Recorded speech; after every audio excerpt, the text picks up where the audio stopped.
L'idea l'avevano già lanciata a dicembre le ragazze del volley di Conegliano, portandosi in campo per l'allenamento le giovani dell'oratorio di Monastier, ma domenica le ragazze della Pallavolo Vicenza hanno fatto un passo in più. Prima della partita contro le Pantere sono andate a fare il tifo durante l'incontro del mini volley alla palestra Galvani di Carità di Villorba. Una vera e propria sorpresa per le giovanissime che con un po' di trepidazione hanno giocato sotto gli occhi delle sorelle maggiori per poi dilagare in un mare di autografi. E vedere una squadra di Serie A che passa per la nostra palestra mentre facciamo una manifestazione è stata una cosa inaspettata e bellissima. Un po' ci medesimiamo in loro perché i nostri esordi sono stati proprio così, quindi dai primi tornei e vedere una squadra di Serie A è un sogno a portata di mano, quindi siamo felici di essere qua. Che vorremmo essere anche noi da più grandi. Tanta emozione. Sì, tante emozioni, sì.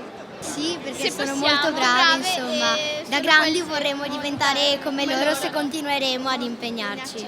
Una sorpresa delle grandi che è stata una grande emozione per le piccole, ma soprattutto una lezione per tutti.